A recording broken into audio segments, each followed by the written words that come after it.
Voltamos aqui pela TV Horizonte com o nosso programa. Pois é, eu quero falar de Mescard para vocês. Desconforto, irritação, tudo provocado pela prisão de ventre. Pare de sofrer. Pílulas e Mescard. Olha aqui, são mais de 80 anos de experiência no mercado, no tratamento das hemorroidas. Se persistir os sintomas, o médico deve ser consultado. E tem também a pomada Mescard, que é um alívio maravilhoso, tá? E Mescard, em todas as farmácias e drogarias. Se persistir os sintomas, o médico deverá ser consultado. Nós estamos recebendo aqui a doutora Patrícia Salomão, que tem vindo aqui frequentemente falar conosco, porque nós estamos aí com uma decisão muito importante, que é a reforma da Previdência, e muita gente tem dúvidas. Muita gente... A primeira manifestação do povão e daqueles que não leem o projeto e etc. tal, é de que alguma coisa está sendo feita para prejudicar o aposentado e aquele que paga INSS, que quer se aposentar um dia. Mas tem alguma forma de, nessa Previdência, nessa reforma da Previdência, alguém levar vantagem, doutora Patrícia?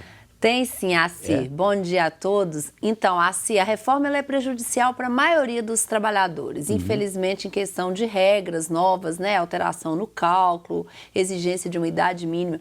Mas algumas pessoas podem ser beneficiadas com o novo cálculo. Isso é verdade? Verdade. Alguns trabalhadores podem ser beneficiados? Aquelas pessoas que estão já próximas de se aposentarem, né? De cumprir aqueles requisitos de 30 ou 35 anos de tempo, conforme homem ou mulher. Ou aquelas até que já cumpriram e estão aguardando para se aposentar com a regra melhor, o novo cálculo pode beneficiar essas pessoas, porque elas não vão aplicar o fator previdenciário, elas podem se aposentar com o novo cálculo, com a soma da idade com o tempo de contribuição. Sei.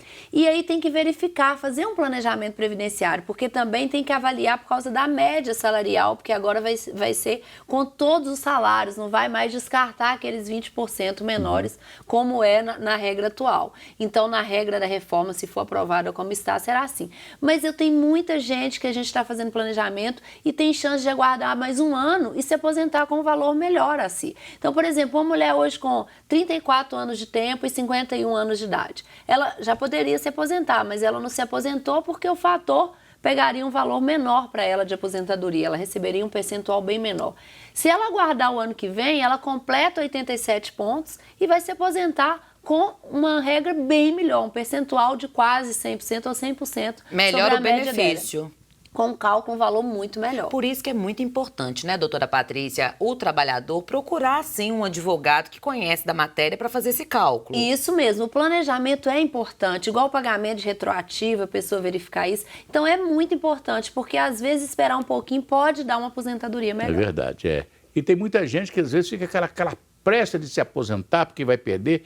E se já está com 55, 56, 57 anos, mais um tempinho trabalhado, eu acho assim, mais um tempinho trabalhado, vai aposentar com todos os direitos, com toda uma aposentadoria melhor, não é verdade? Isso mesmo, assim, e às vezes não vale a pena esperar. Também ficar esperando sem fazer o cálculo, o planejamento, aí às vezes esperar 5, 10 anos. Aquilo que a pessoa deixou de receber durante esses 5, 10 anos, ainda que fosse um valor menor, não compensa guardar. Mas tem casos que vai esperar 1, 2, 3 anos, aí já compensa. Então, o planejamento, ele avalia isso tudo para ver o melhor momento de se aposentar. Patrícia, tem Nosso pergunta? WhatsApp bombando, gente. Tá assim, como se diz, o assunto da vez, né?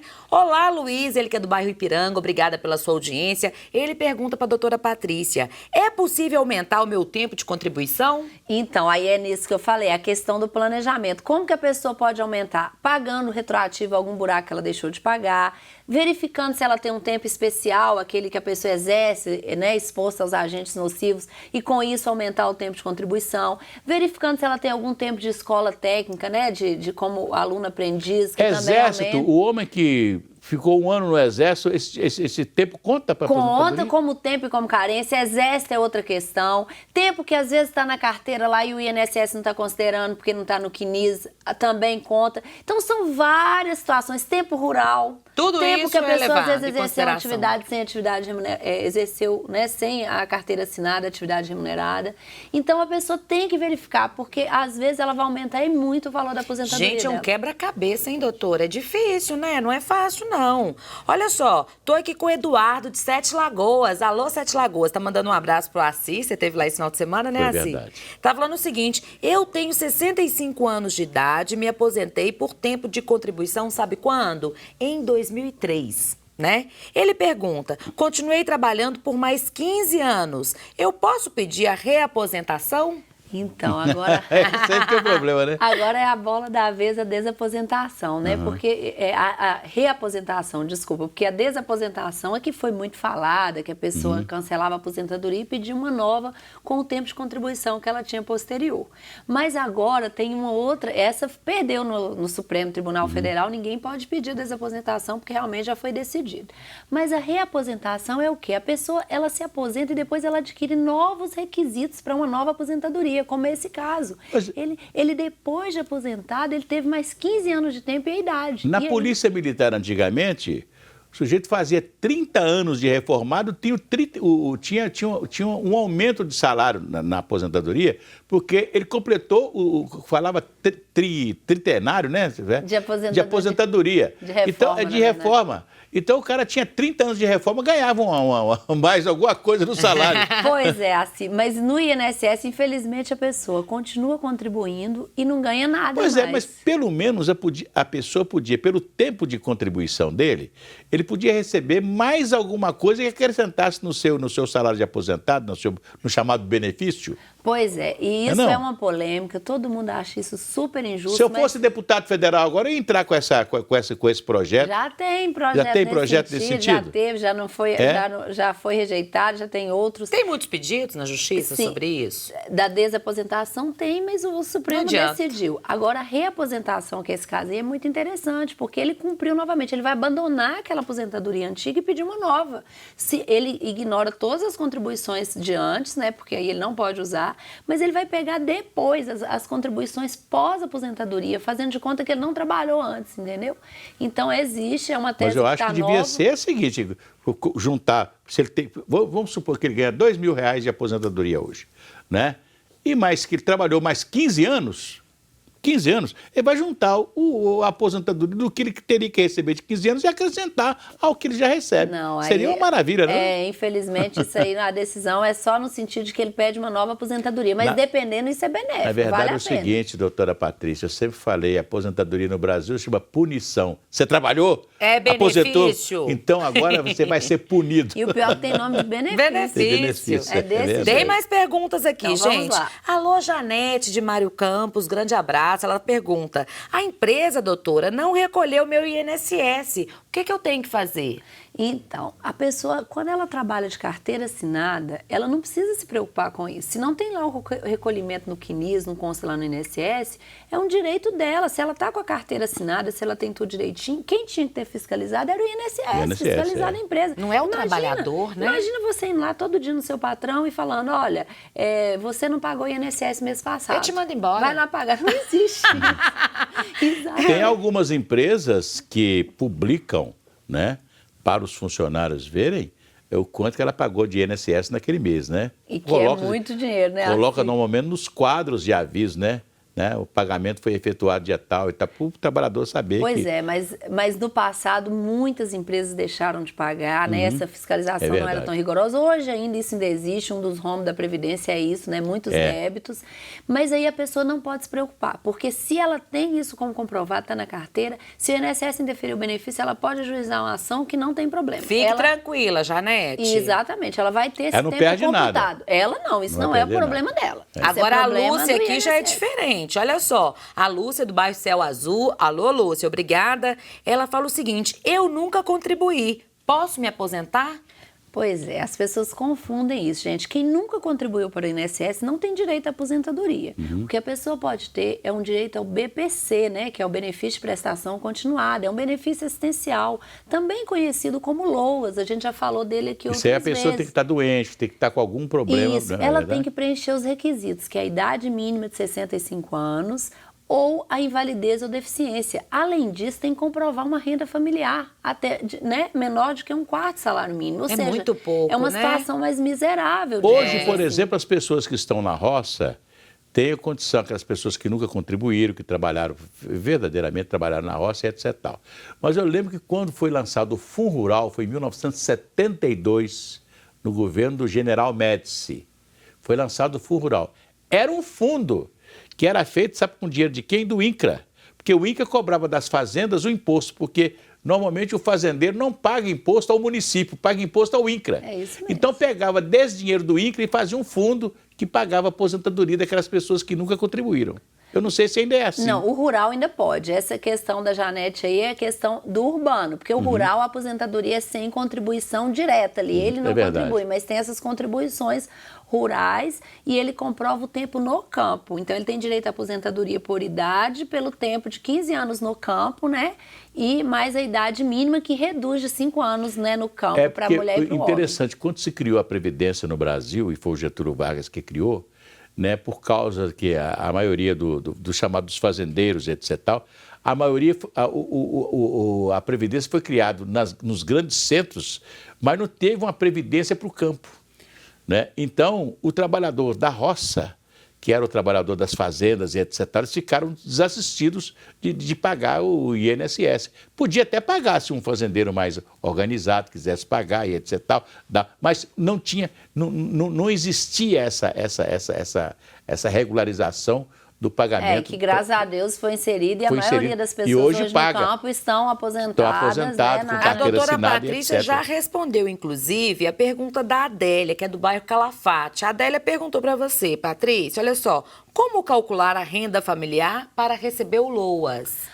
Então, na verdade, porque como o LOAS tem que ter essa renda menor que um quarto salário mínimo... Um quarto do salário mínimo. A renda familiar é calculada por aquelas pessoas que moram, né, sobre o mesmo teto. Né? Então, há essa linha, a lei determina isso claramente, vou explicar aqui resumidamente. Então, o pai... O filho que está ali morando solteiro, que está morando debaixo do mesmo teto, o padrasto, a madrasta, o irmão solteiro. Então, essas pessoas vão entrar na renda familiar. Tem que olhar detalhadamente o caso, mas elas estão ali no mesmo teto. Então, o filho solteiro mora com a mãe e ganha um salário mínimo na carteira. A mãe não vai ter direito ao BPC. Porque ele mora lá. Ele mora lá e ele vai entrar no cálculo da renda familiar. E se agregado também morar? Por exemplo, a mulher, né, a nora, morar junto, também ela vai entrar na renda familiar e nesse cálculo, entendeu? Se for, então, assim, o cálculo é bem detalhado, tem que olhar se é casado ou solteiro, se moram sob o mesmo teto, qual o parentesco, para ver exatamente se está enquadrado na lei e se vai entrar no cálculo da renda familiar. Apenas por curiosidade, o Tribunal de Contas do Estado de Minas Gerais decidiu outro dia, um prefeito do interior mandou um problema, né? Mandou um questionamento para o Tribunal de Contas, porque tinha um funcionário da prefeitura dele que deu tempo de aposentadoria, ele ia se aposentar e queria continuar trabalhando no mesmo cargo. Né? Então, ele consultou. E o conselheiro Vanderlei Ávila deu um voto muito interessante. Ele disse o seguinte, que ele não poderia continuar trabalhando no mesmo cargo, porque o que denotava é o seguinte, com a aposentadoria, então o cargo que estava no organograma da prefeitura, esse cargo, ele ficava vago. Então, não podia ser um aposentado a ocupar o cargo vago. O cargo só poderia ser aposentado por outra pessoa, naturalmente, feito o concurso. Não é? É isso mesmo. Agora, o que não impedia dele ser contratado pela prefeitura, pela experiência que ele tinha,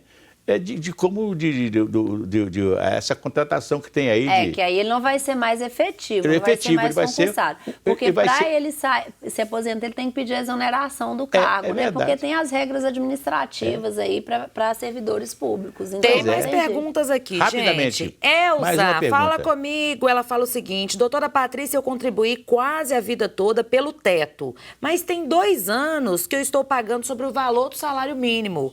Aí ela pergunta, isso vai interferir no valor da minha aposentadoria? Sim, se você for se aposentar, Elza, lá, com as regras novas, aí vai sim, porque os salários menores não serão mais descartados. O cálculo será feito com a média de todos os salários. A média? Então vai ter que olhar, fazer um planejamento e avaliar. De repente, vale a pena ver o que você pode fazer para aumentar essa média. A propósito, qual que é o seu telefone?